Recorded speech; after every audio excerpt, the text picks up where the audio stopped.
I want to take you on a trip with me back in time and to an unknown land most commonly thought to be the capital of Sweden, Denmark.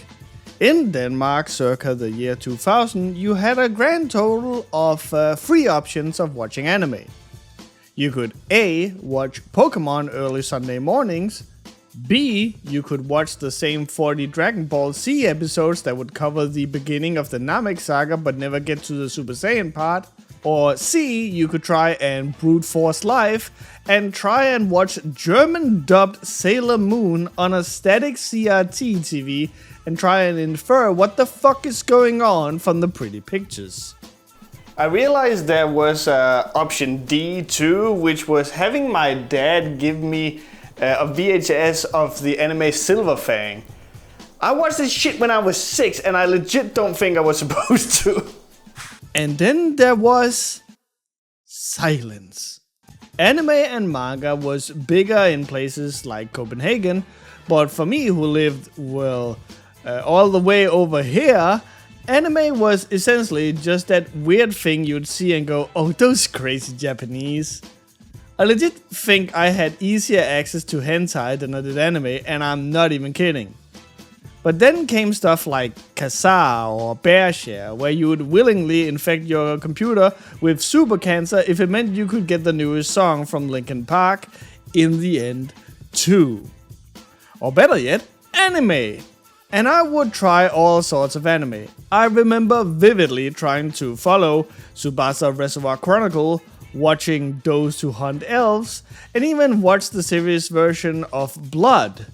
But there was one anime where I put it on and my life effectively just changed for the better. And that was... Right, I think that is the extent of what I can play of the song, so going forward we'll be playing a cover of it, but I'm sure you know the intro that I'm referring to here. Bleach took my life by storm, and frankly it took the anime world by storm too. Shit, it took the art world by storm. The series creator Tite Kubo just managed to do something so different than anyone else. Every character he'd create would be the coolest dude ever, or the hottest girl ever, or the funniest character ever, and Khan was there too. It blew the dam open for many people who were interested in urban fantasy stories, and people were inspired to follow in Tite Kubo's footsteps. And by that I mean people would try and steal Kubo's shoes and walk in the self-same footsteps and pretend they had originally made them, cause my god, never have I seen a series plagiarized to this degree. And hey, I'm not gonna front, I did that shit too. But just in my little niche ass YouTube series alone, how many times have we caught people stealing from Bleach in a super blatant way? Remember Nick Simmons, Gene Simmons' son, who made an entire comic straight up lifted from Bleach? Remember What Dreams May Come, where Jackie Diaz, also known as Jackie Cruz, haha I misspoke, eat my shit, traced a ton of shit from the comic in probably the most shameless display we've covered on this show? Or how about when Furtier High lifted entire concepts from Bleach and the writer got weirdly uppity at me for calling it out? Heck, I'm pretty sure there was also some copying of Bleach in Yosh, but frankly, I can't be fucked to go back and check. I frankly don't really blame these guys too much because, again, Bleach was just so unique.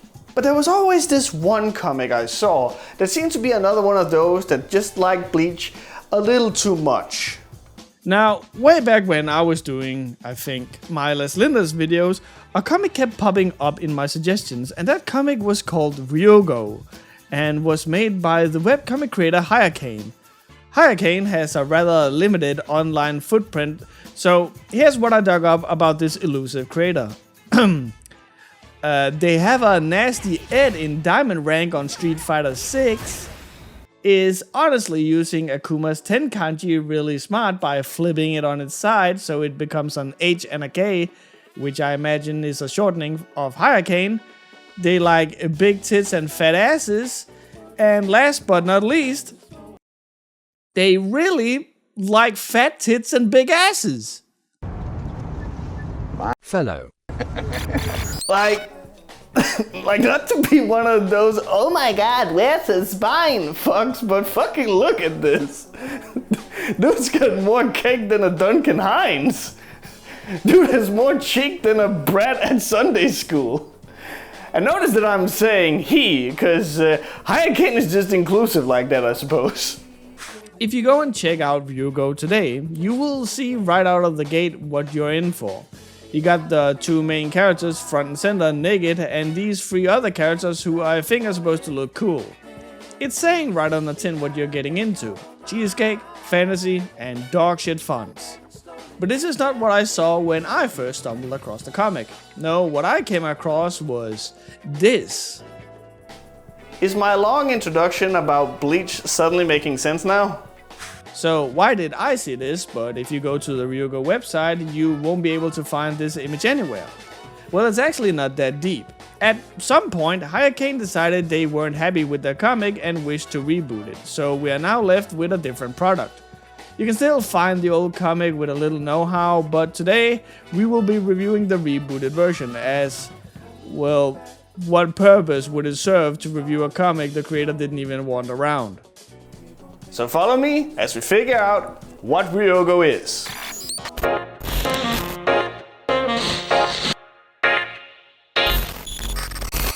The comic starts out with Tio the orphan dreaming of his dad telling him to run because some evil hooded men are apparently attacking him.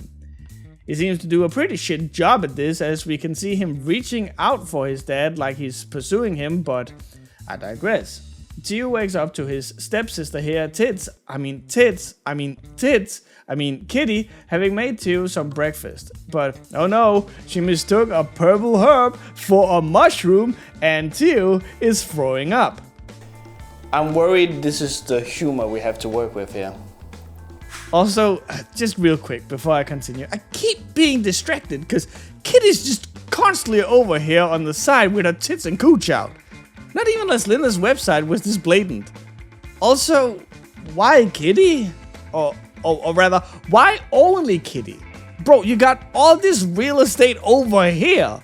Why not put Tio on the left as he's our protagonist, and then put Kitty over here on the right to balance it out? And what is this? An infinity symbol? Are we getting infinite pages or what the fuck? No, actually, clicking on the button takes us to this page. But clicking it again takes us to this page. Ladies and gentlemen, this is a random page button. Now, I realize we have made some fun of poor websites before, and those too have had random page buttons, and it's kind of weird that I never actually mentioned how stupid it is for certain comics. If you have a gag or strip comic with no real plot going on, like Cyanide and Happiness, it's perfectly fine. You have no real plot you need to follow, so you jumping in somewhere at random is fine. But for a comic like Ryugou that has a plot, who the fuck would actually use, let alone benefit from, a random page button? Dude, put the fucking archive here. Also, why do your handy links only have your Twitter? Why not the Patreon? Your Fur Affinity? Your Pix AI, where you use AI to create boring and bland reference images that I'm pretty sure you haven't used for your comic even once?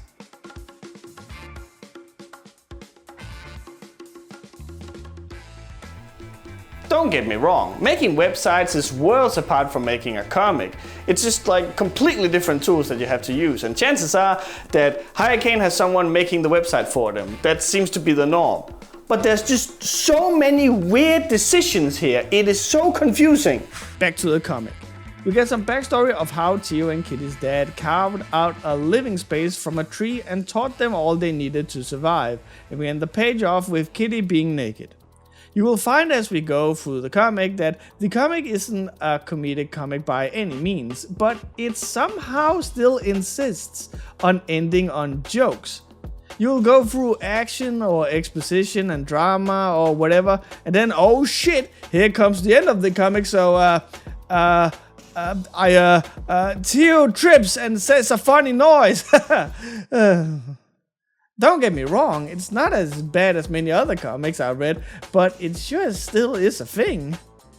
Anyway, Kitty and Theo head out to find their dad, but at the same time, these evil hooded figures spring into action. One of these is a girl. Don't know if you can tell. As Kitty and Theo travel, I gotta say, I don't hate these backgrounds. The environment that the characters are in actually is really solidly done, complete with shading and stuff. And it's like this in almost every frame. There are times where you will have water where, yeah, you could have made some reflections and shit, but honestly, it works just fine and fits the art style, so it is honestly not a problem. Hurricane's art is actually pretty good when you get past the fat tits and fat asses. Don't get me wrong, those are great too, but you know. Speaking of tits, it starts raining cats and dogs outside. No, not literally. And the two seek shelter in a random cage, and honestly, you gotta compliment Hurricane for the restraint of not putting Kitty in a wet t-shirt here. She somehow managed to completely avoid the rain while Theo's soaked to the bone. Now, I kind of want to stress how random this cave is. We don't see the cave from the outside, we don't know where it is in comparison to anywhere, and they just find it and enter it off panel. So it's just, you know, a super ultra random cave, right? Well, except it isn't, cause in here, in this random cave, we find this. Also, it stopped raining, I guess. They have barely managed to find the sword before it explodes and Theo's being covered in a white light to which he keeps hearing "chosen" be repeated by both the sword and the people it had impaled. Theo is then woken up in a bed by Kitty somewhere, where this guy steps in and says, "Now is not the time for introductions, but soon. When you are ready, please follow me." I do not have time to introduce myself, but I do have time to watch you get dressed at your own pace.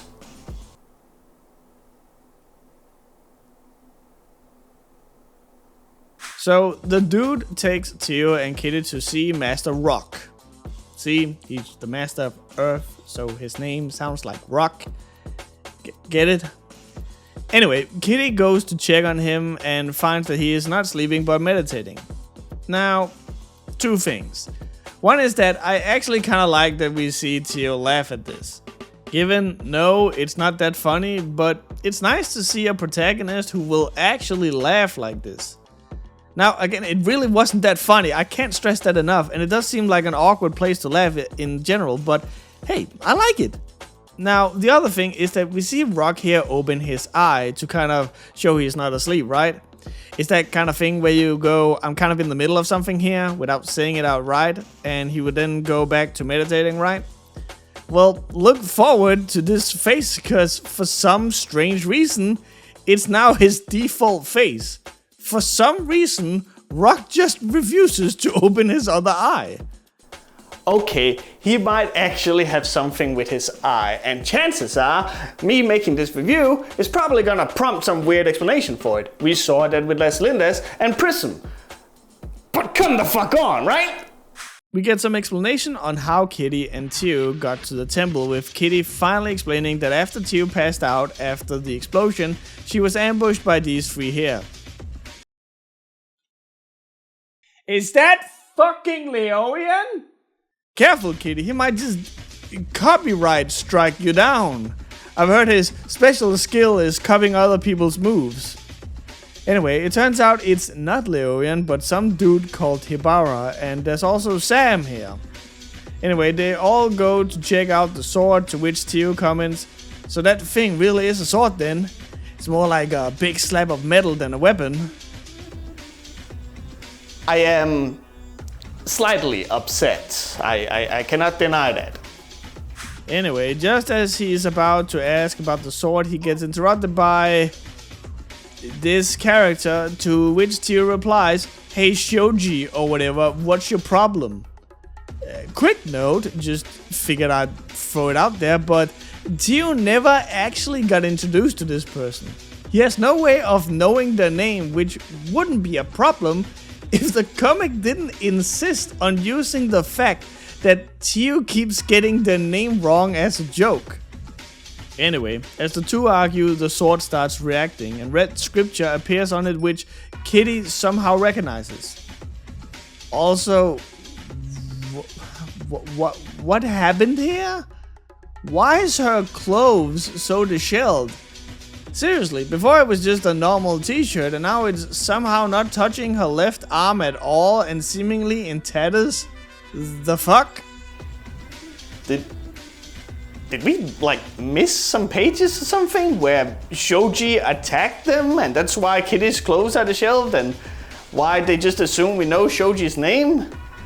I went and checked the URL to make doubly sure that nothing was skipped, but no, we haven't lost anything. This is just how the comic goes. Kitty digs the book out of her massive cleavage, which for some reason makes Tio laugh his ass off before getting into another screaming match with this person whose real name we don't know yet. So as Sam and Kitty try to decipher the text, Rock decides to teach Tio about the temple they're in. That is when we get this clusterfuck of a page. What the fuck is this? Why is there a fucking line going through the text? Why is elements smushed together like that? The fuck is the thing underneath the elements text? Why is the layout of the area being shown on the same frame as the elements? I even think there's supposed to be a horizontal line separating the two here, but it kind of bleeds together and the text spans across it too. Why is the fire green? Why is life a crucifix? Why is the text going over the map? Why is some of the layout drawn models while the rest are regulated to odd shapes? I am genuinely more confused looking at this infographic drawing thing than I would have been if you just wrote it out in text.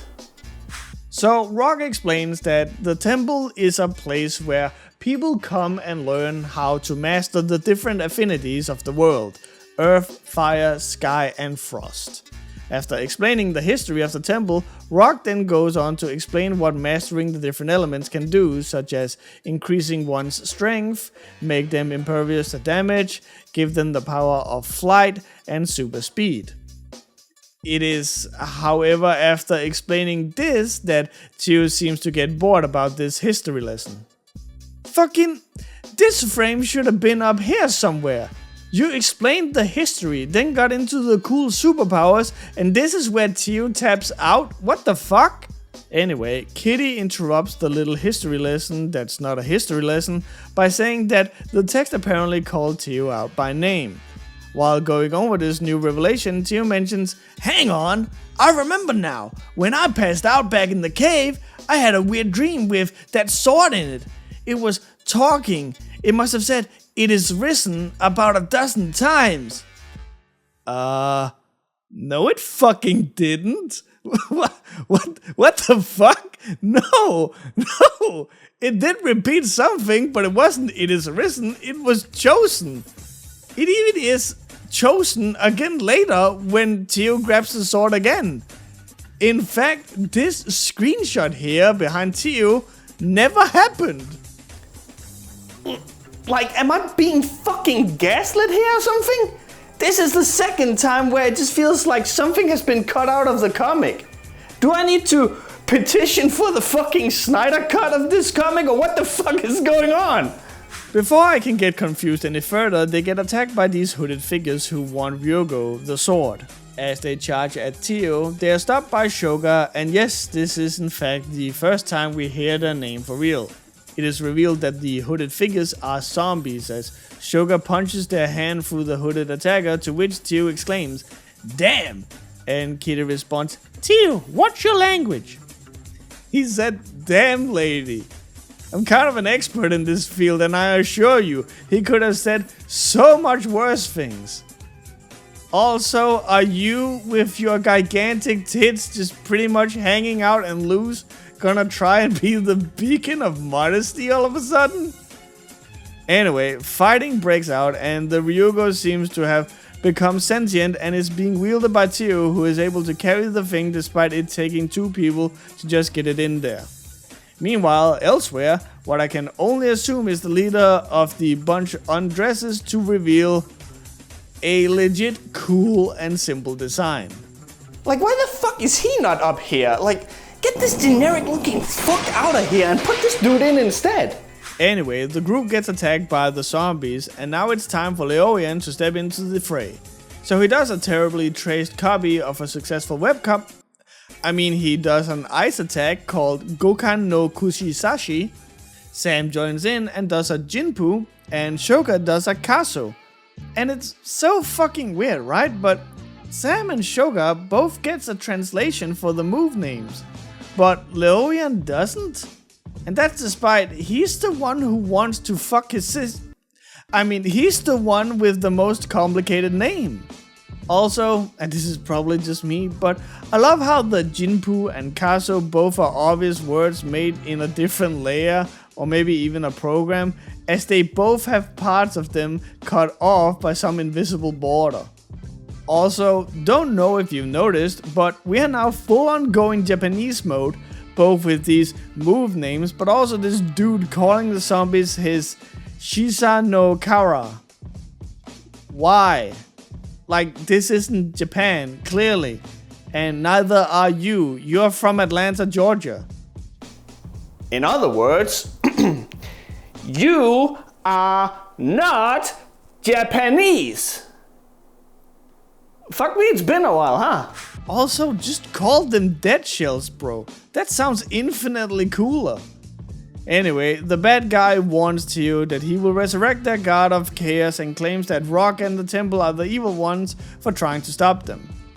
Maybe I'm just nitpicky here, but you just said it's the god of chaos. If you want to raise this concept that the villains believe they are just and doing a good thing, maybe don't have them refer to their god as the god of chaos. Come on guys, you're just being fucking silly now. Just because he's called Malice Incarnated, is referred to as the Lord of Darkness, and he happens to look like the actual fucking devil, does not mean he's not super chill. Dude's got a great dental plan. Great dental. Anyway, the villains peace out after warning Tio that he's destined to fail, and that's actually where I'm gonna leave the comic for now. So, if you wanna follow Tio's adventure, then go pick up the comic yourself. As for me, what were my first impressions? Bro, okay, I cannot hold you, right? This is ass. But it is so endearingly ass. When you first pick the comic up, you will see a Japanese name with a sword and a girl with gigantic tits and ass, and that is exactly what the comic has delivered thus far. Furries with big tits, swords and weepy bullshit.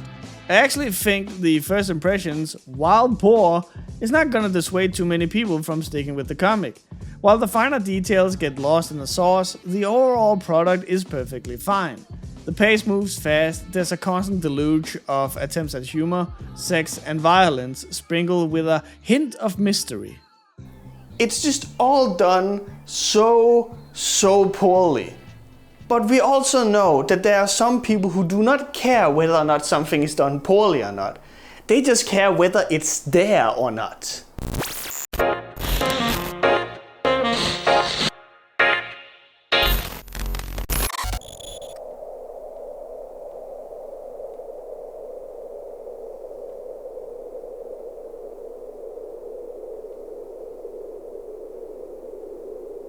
Okay, so there's a lot here.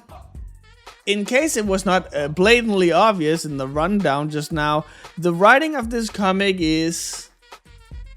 it sure is something. Now, to be fair, when reading the comic, I did find myself reading the comic just for the sake of reading it multiple times. By that I mean, when I read a webcomic for a review, many times I have this feeling where I'm either mentally rolling my eyes or I am trying to find out what it is about the comic that just makes me like or dislike it.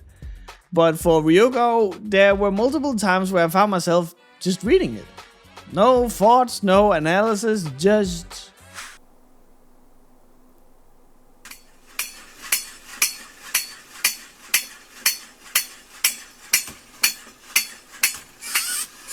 But that also in turn means that there wasn't anything I hated nor liked.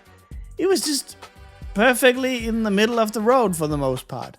If you read Ryugou, you will find the writing is very there.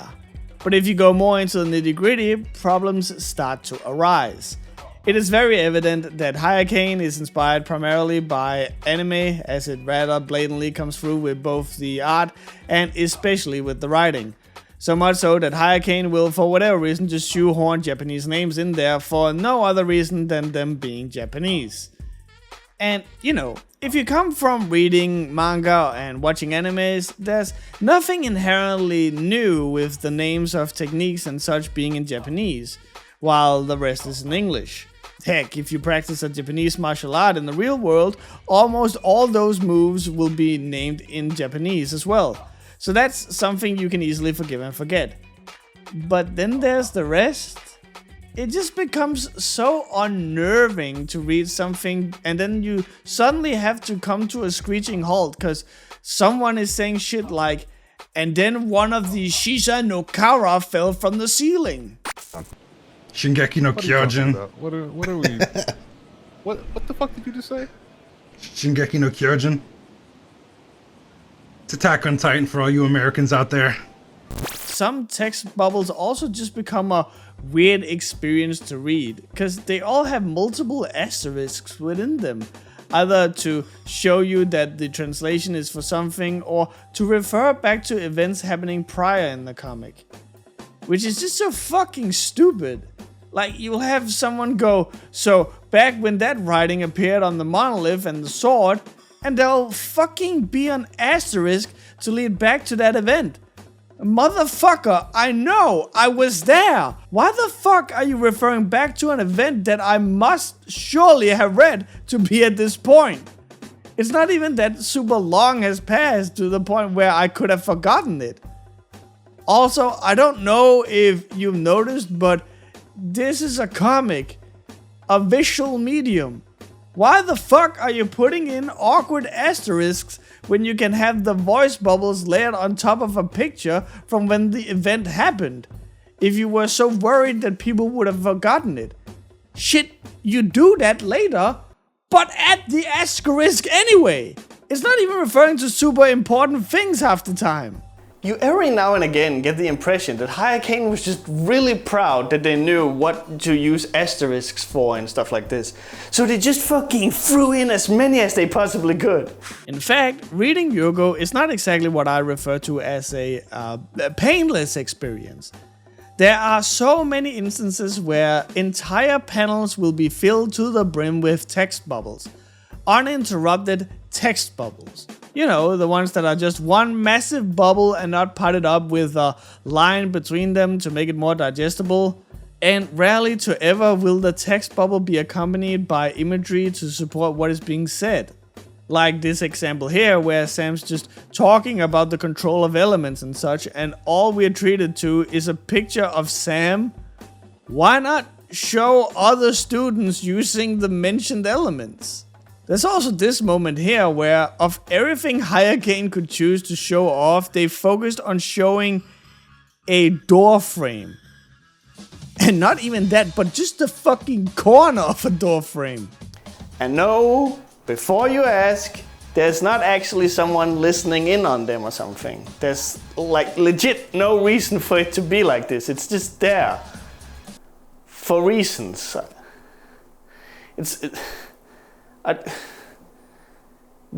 Why? As for the plot, it is perfectly okay. Again, nothing to write home about, but at the same time, also rather endearing. It's clear that this is written by someone who just really wanted their story out in the world where their OC was super cool, just like in their Japanese anime, and didn't really spend too long worrying about how to tell it.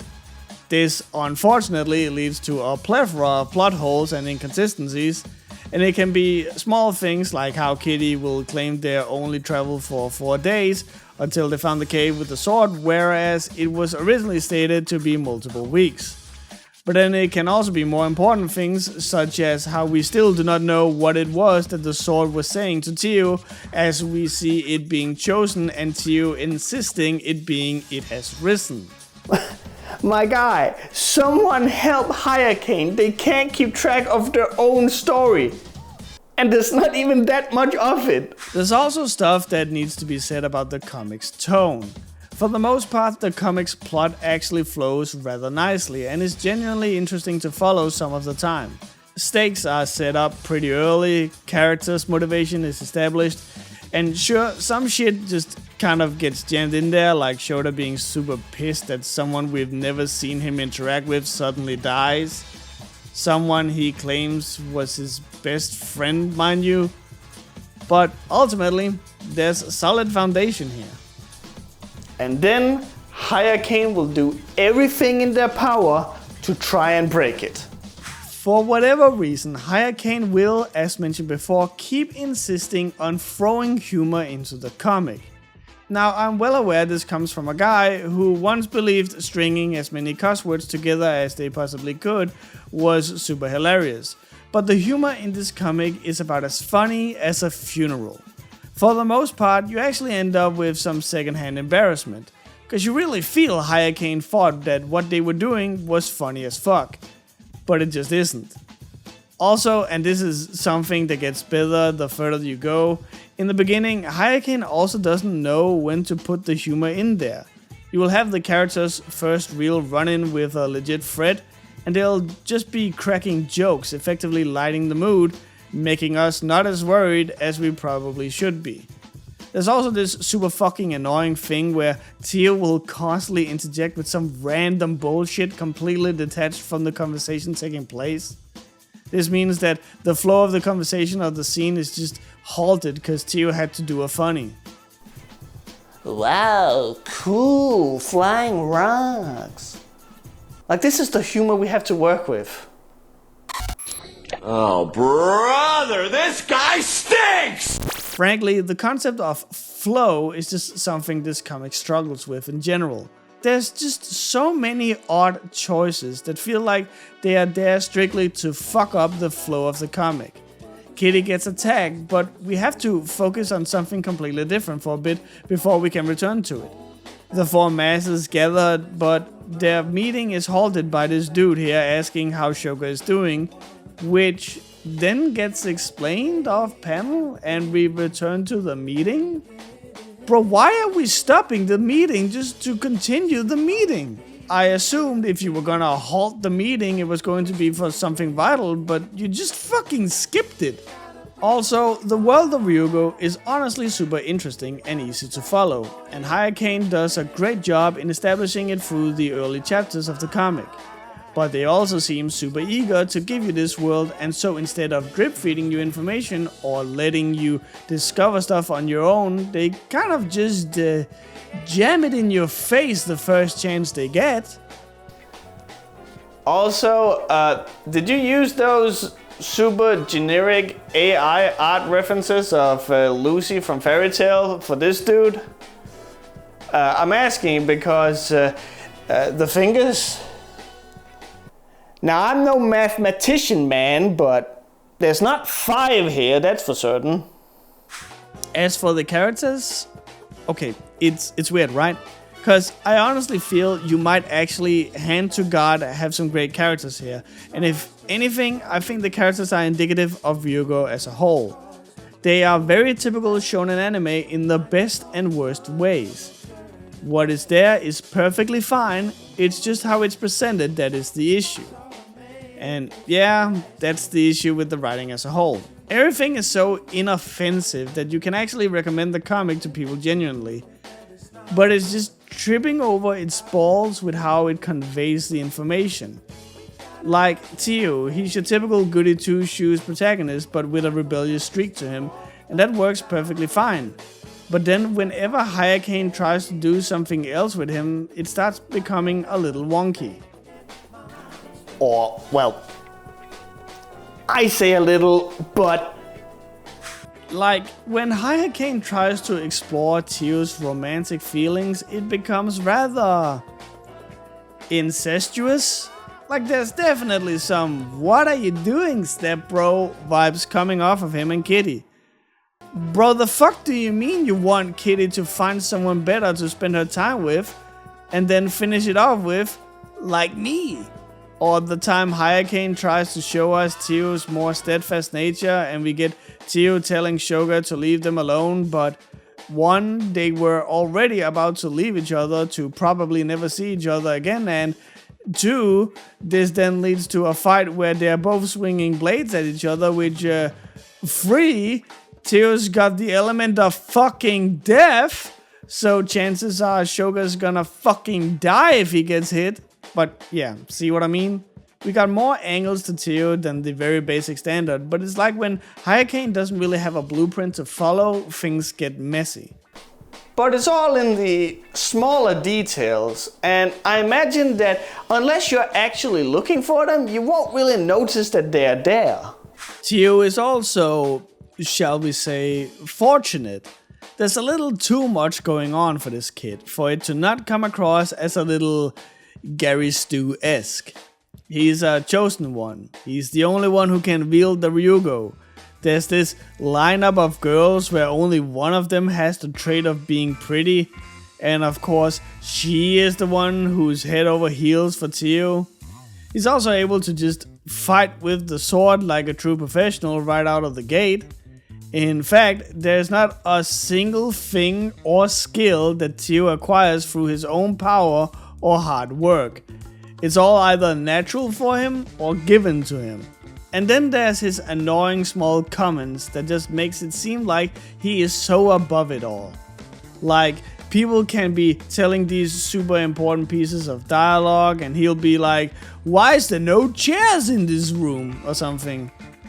Bro, there's this one moment where Rock is trying to tell some earth-shattering lore and Tio just cuts him off to talk about his own situation, the ungrateful fuck, like it doesn't concern him.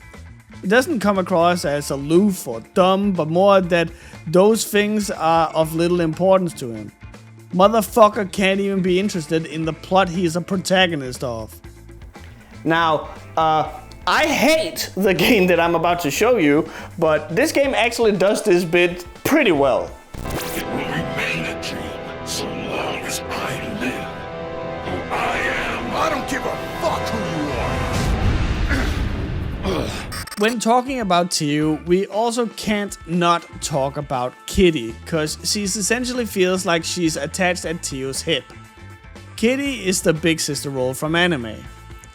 Or I guess it'd be more fair to say she's the step big sister role from hentai, cause, you know, gotta have that sexual tension in there. Kitty has big tits, and frankly, that's the majority of what she adds to the plot. Now, sure, you can talk about how she's studious and looking out for Tio, but it legit feels like the size of her tits have had more impact to the story than those things. The most annoying thing about her is, however, that there's not really a character here, as much as there's an addendum to Tio. She feels like an asterisk next to Tio's name, because frankly, she doesn't really exist without him. Everything she does is in servitude to Tio. The caring nature is so she can take care of Tio. Her studying is specifically pointed out being done because Tio is stupid. The only thing Kitty does, thinks and or feels that's not in servitude to Tio is thirsting for Leoian. A thing she, of course, only does after she sees him without his shirt on. Yosh had better female characters than Kitty. And Yosh had characters whose sole characteristic was an accent. In summary, the writing is okay, but only because the formula that this comic follows is okay. It feels like Hayakain wished to make a comic just like those mangas and anime they've seen and read, but didn't really know what made them good. So whenever they go off map, so to speak, things start breaking down. But, and this might surprise you with how much I've pissed and moaned thus far, a lot of these issues are just the smaller details, and Hayakain's love for the comic and how much fun they had clearly comes through and overshadows these issues. Unless I brought them up or you were actively looking for them like you would as a reviewer, I don't think these are things that you would actually ever really stop up and worry too much about. And instead, you would just get swept along for the ride. There is a lot of stuff that I would personally fix about this comic, but it's also one of those comics that just goes to show that as long as you're having fun with the comic and you got a good foundation, you can kind of worry about the details later.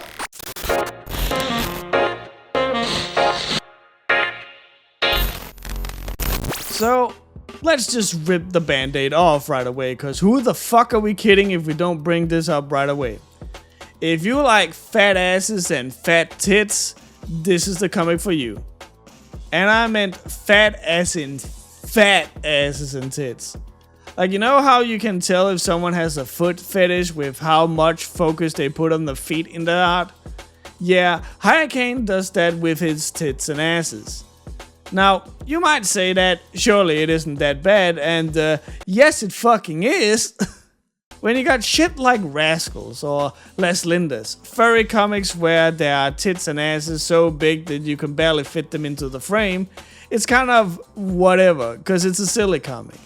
Les Lindas tries drama, but you don't really care cause you know the writers are so incompetent they can't actually make it work and are so in love with Mora that nothing bad will ever happen to her. And Rascal just skips all the drama cause, again, the writers are fucking dog water. So the stakes are never that high and the tension and drama is equally kinda meh. But then you look at Ryugou, who will have fights to the death of people being stabbed to death, and in the exact same frame, you will have big fucking balloon tits or asses so fat that each cheek has their own zip code. It's to the point where I took a screenshot of this fight here between Shoji and Tio and showed it to a friend, and my friend's only comment was, I bet this dude makes twink porn of this guy. And that's perfectly fine. By all means, go right ahead. But that should not be your main takeaway from a fucking fight. Now, as a fat asses and big tits enjoyer myself, I am obviously not gonna complain about their existence within this comic. And for all intents and purposes, if you're into this kind of thing, they're done pretty well. There's a certain weight to it all that makes it seem more real than some of the other shit I've covered on this show.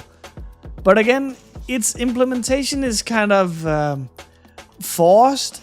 Like, Kitty digging out the big epic tome from a cleavage is perfectly fine because it's more of a joke than showing us that long process of her going to pick the book up from her backpack or whatever. So it's just getting that shit over with by showing her having it in between her tits. Perfectly fine. But then you got shit where it gets kinda creepy. Now, for all intents and purposes, these are all meant to be cheesecake jokes. A silly excuse to show the characters in a lewd situation or whatever. But it just goes overboard. Why are so many of the things the temple does insistent on its students being completely naked? Why is one of the masters hiding their students' robes just so they can see them naked? Isn't that kind of fucked? The comic will also just jam the sexual imagery in there. If you think that I'm simply referring to, oh no, we can see the lines going down to Tio's junk, then no, I'm talking about shit like Kitty's clothes just getting destroyed from simply existing. Like, remember that example I brought up earlier where Kitty's clothes are all of a sudden disheveled? That happens even more times. It's like Hayakain was like, oh man, I really wanted Kitty's clothes to show even more skin, but I have no way of making it happen and make sense. So they just went, fuck it. And this whole writing versus art thing actually leads us to my biggest gripe with this comic's art and presentation. Now, it only ever states that Hayakain as the creator of Ryugou, so I'm gonna assume this is a solo act, but that just makes it even more confusing because it seems like whoever was in charge of the art and whoever was in charge of the writing were several times disagreeing with what was gonna happen on the page. There are so many times where shit happens on the page that is in contrast with what people are saying, or where the art shows one thing but something else happens. Let me give you some examples. So, just in this fight between Shoga and Tio alone, there's a bunch of stuff that just doesn't make sense. First of all, there's small things like here where we see Shoga covering his right leg with fire. We are certain it's the right leg because there's no dent to show the folding of cloth, which would happen if his leg was indeed raised and his leg was chambering up for a roundhouse kick. There's also the angle of the foot, which would indicate a toe, which would not be visible seen from the back. But then he kicks with his left leg? What the fuck?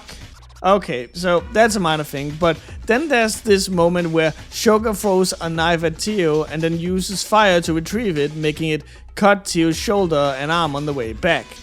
Perfect. Nice scene. But then Tio goes, I'm not just another disciple here, and there's a few things I can do that no amount of training can teach you. And then he makes his weapon move from behind Shoga to cut his shoulder and arm on the way back. You know, the exact same areas that Shoga damaged earlier using the exact same technique. It's even on the same arm. The fuck do you mean it's not something training can teach you? Shoga literally just did it. And then, as if that wasn't stupid enough, Shoga has the fucking gall to call this a cheap trick, and that it won't win Tio any real battles. I'm sorry, but who the fuck are you to say that this is a cheap trick and that it doesn't work? You did it yourself, and it clearly fucking works. Look at your fucking arm, my guy. There's also this moment where these two villains are at some church to steal a book, and they both enter the room with a hostage and all, and I want you to pay special attention to this image here. Kind of a straight shot to the man and the cat behind the desk, right? So they go down to the basement to get the book, and here's another panel I want you to pay attention to. Another straight shot, right? Well, for whatever fucking reason, only when the girl is about to hand over the book does the big cat man go, "A Nekokai?" Like, motherfucker, are you blind? The bitch was right there in front of you this entire time, in a well-lit room and a surprisingly well-lit crypt. What, you could have probably also seen her when you went from the room to the crypt. The fuck do you mean, a Nekokai? Is this surprising to you? She's been here from the get-go. And we just cannot ignore the beginning of this comic that is somehow even worse at this. It is once again evident that the idea was there, but no real care was done in the finer details. The beginning is just straight up lying to you, because the comic rushed too much and had to retroactively try and fit content to fit shit that never happened. Shoga's introduction, Kitty's disheveled clothes, the Ryugou saying it has risen. All of this never happened. Why was the cave where the Ryugou was found never shown? It's clearly important. There's just no real understanding from Hayakane's side on what to show in the frames. Like, this here is the last frame we see beside the frame of some rain in it before Kitty and Tio are in the cave. Why not put some panels in here with Tio and Kitty looking for shelter for the rain, and one of them pointing to a cave, and then we get this scene here. Now you've established a location which, considering that the Ryugou appearing in that particular location is supposed to be a mystery, is a pretty important thing. You're essentially asking us, why was the Ryugou in this location? But we don't know what the location is. But does this all mean that the art is bad in Ryugou? And absolutely not. While not being the best shit ever, the comic is surprisingly competent for the most part. The character designs are simple, but they stand out. Kitty and Tio are effectively just two white cats, but they stand out really well. Heck, the white fur on Tio fits really well with his black uniform. Sure, his uniform could use some accents to kind of break it up, but it's really solid. Kitty stands out for obvious reasons, but even then, her design is nice and simple. Heck, remember that big burly black cat dude? This is some of the most raw design I've seen in a furry comic in a while, and it's literally just a big black cat. There's no bullshit with this guy, no big rings or travel tattoo or giant scars across his face or whatever, and yet he's incredibly intimidating. For a comic that will actively slap you in the face with a pair of G-cup titties whenever it's worrying that you're losing interest, it's also kind of impressive how restrained it can be. Another thing that just needs to be complimented is the comic's fights. It's hard to explain proper, but it feels like Hyakane knows how much to let each part of an attack hang. This attack against Brew is a great example of that. We have the step in, the impact, the follow through, and the end. This is the perfect way this could be done. Because this is essentially where we are going to be shown this cat's insane power, so we get to really feel it. We see what makes him powerful, what consequences there are for being hit by him, and thus why he should be feared. And then you pit him against Shoga and you get another display of solid fighting, because it becomes this whole thing of problem versus solutions. Shoga attacks, Cat blocks. Cat is about to counter and Shoga can't dodge because he's in the air, so he uses his fire magic to escape while doing damage. It feels like this was Shoga's plan from the get-go, and you thus get an idea in Shoga's experience. This isn't just mindless flailing, it feels like Hyakane put thought into the action his characters do, and it is translated beautifully through the attacks you can almost feel the impact from. Like, look at this too. The speed lines, the way Shoga's body is twisting and moving, you really get the feeling he's kicking the shit out of Tio.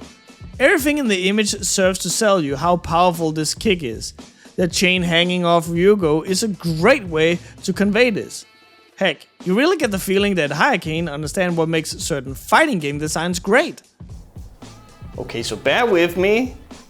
I'm gonna gush about fighting games again. The reason I say this is because look at Cammy here, for example. Now, when looking at her, one thing stands out immediately, and that's her two pigtails. These two are great for Cammy's design, because Cammy, when she fights, does a lot of movement, especially spinning. Thus, this motion is highlighted by her pigtails following her motion. And you know this is on purpose, because when they cut her hair for Street Fighter 6, they gave her jacket these belts that serves the same function. The next time you read a battle manga or play a fighting game, notice how many characters that do a lot of movement will have some sort of thing that will trail behind them to show their movement. And it feels like Hyakane understood this as well, because the chain doesn't really serve any real purpose. Like, it's not like Tio grabs the chain and swings the sword around over his head like in Bleach. So I'm just led to believe that it's there for this particular style of visual flair. It kind of feels like Hyakane put all their stat points in these super specific things and then completely neglected the rest of them. There are a wide array of different characters who all specialize in different elements and powers, and it feels really cool to see how Ryugou is so diverse with the characters where no two characters look the same. You know, with the exception that literally every girl has a pair of G-cups, but you get what I mean. The weirdest thing is that Hyakane also makes some really good backgrounds, but what makes it weird is that they only make them sometimes. Like the random cave where they find the Ryugou, super detailed and well made. But the temple they stay at is some of the most featureless Ctrl-Alt-Delete ass void hallways I've ever seen. For a place that plays such a huge role, it's once again surprising how little is done with it. And it's such a shame, because you will every now and again see a hint of something in the background, like this display case with a rock in it, but then you will never see anything like it again. It's such a shame, because you got this fantasy world, but so little is done to show it off, because Hyakane is too busy just showing off the cool powers within it. I know I'm getting old when I want to know more about the world of the comic than just the power it has. I also just gotta cover this because it was something that legit frustrated me. Now, I want to preface this by saying, in my profession, I've had to make some infographics, animated videos, or informative illustrations for various companies. And while I cannot say the name of one of those clients, I can tell you that you probably own a kitchen appliance made by them. A little humble brag, but there we go. Anyway, all this to say that I like to think I know what I'm doing when it comes to these things, and it's with that knowledge I need to point at this and say, these are some of the worst explainer illustrations I have ever seen. Now, I get it. Anime will oftentimes explain powers or concepts through simple illustrations. Bleach in particular, that we know Hayakain loves, is known for having Rukia make crudely drawn childish drawings. And it seems like Hayakain wanted to get in on that, cause oh my god, I legit mean it when I say, looking at these, I'm effectively getting more confused than I was before. If anything, these illustrations serve to make the text more confusing. Which might come as a shock, but that is actually the opposite of what these illustrations are supposed to do. And it feels like this could be solved in the same way as the last issue I'm gonna bring up could be solved, being the text bubbles, which is to simply give it more room. And by this I obviously don't mean fill up more of the frame with text bubbles, cause Lord knows I'm starting to have Suicide for Hire flashbacks here. But pot them up. Spread the text over more frames so it isn't just constant walls of text. Give the infographics more room so they can better explain the concepts even though they don't need infographics to be understood. Like I brought it up before, but why the fuck is the illustration explaining how the different elements work a part of the illustration that shows the layout of the temple? Why is it on top of it like this? It legit feels like Hayakain jammed it in there with how much they practically blending together.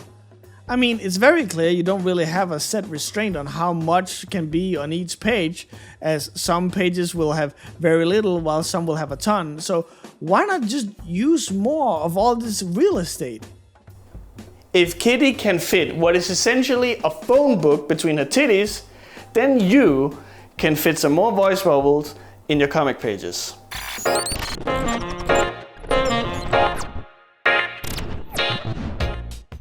The first impressions are a 6. This is a comic that shows exactly what it is right out of the gate, flaws and all. It's endearing, and if you're into very typical shonen stuff, there's a chance this might catch your interest. The writing is a 5. This is a perfectly average comic that has the heart in the right place, but that seems to have not left a whole lot of room for basic fundamentals. The art is a 7. By no stretch the best art ever, but it's perfectly serviceable for the type of comic that it is. Ultimately, Ryugou gets a 6. This is an unremarkable comic that is completely unapologetic with what it is, what it wants to be, and doesn't seem to really care too much about the details. And as long as you don't either, you will probably enjoy this well enough. But it's not exactly anything that will stick with you once you're done with it. It's been a while since we took a look at these silly furry comics, huh? Almost makes me want to check into a certain cafe. Guess we'll see where the future takes us. I'll see you guys in the next webcomic relief. Take care.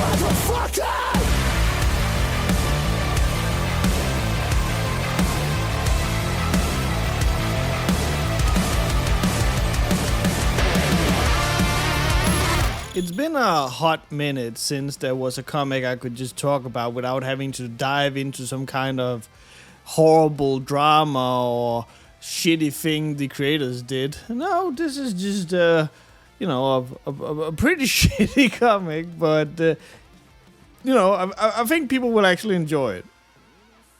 Also, just gonna go behind the scenes here real quick. Reminder to myself, never record during, when the sun is up and in that position again, because You can't see it, but there's been like this beam of light over my green screen this entire time that I had to manually like crop out. It took forever. It was the fucking worst. Anyway, let's talk about the amazing people that helped sponsoring this episode. Amocin.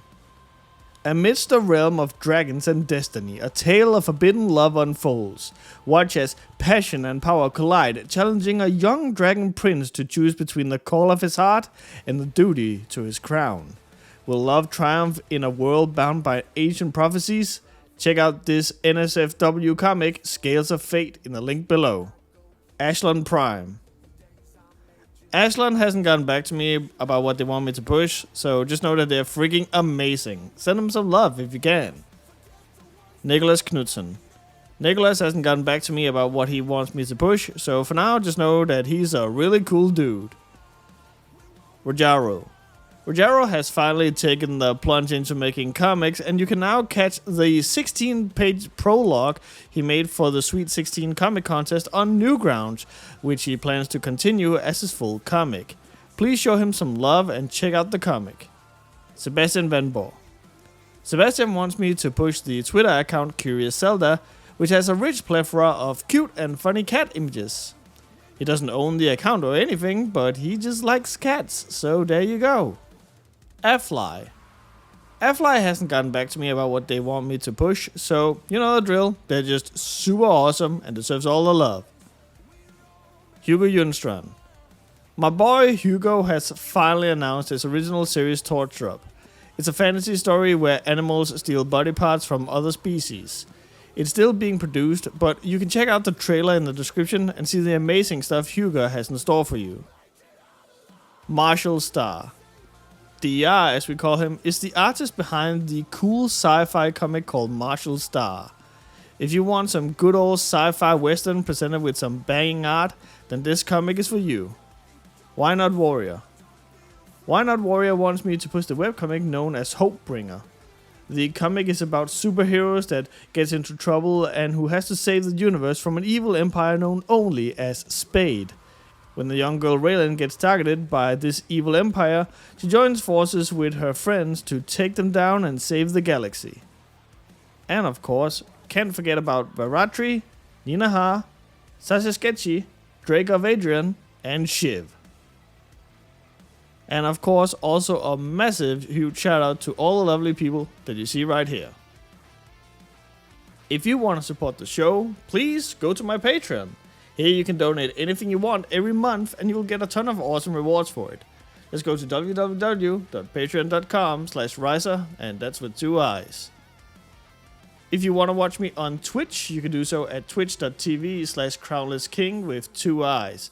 Here you'll sometimes see dumb stuff such as this.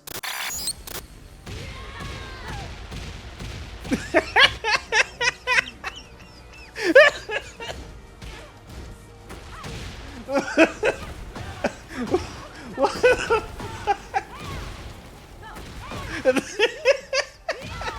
No!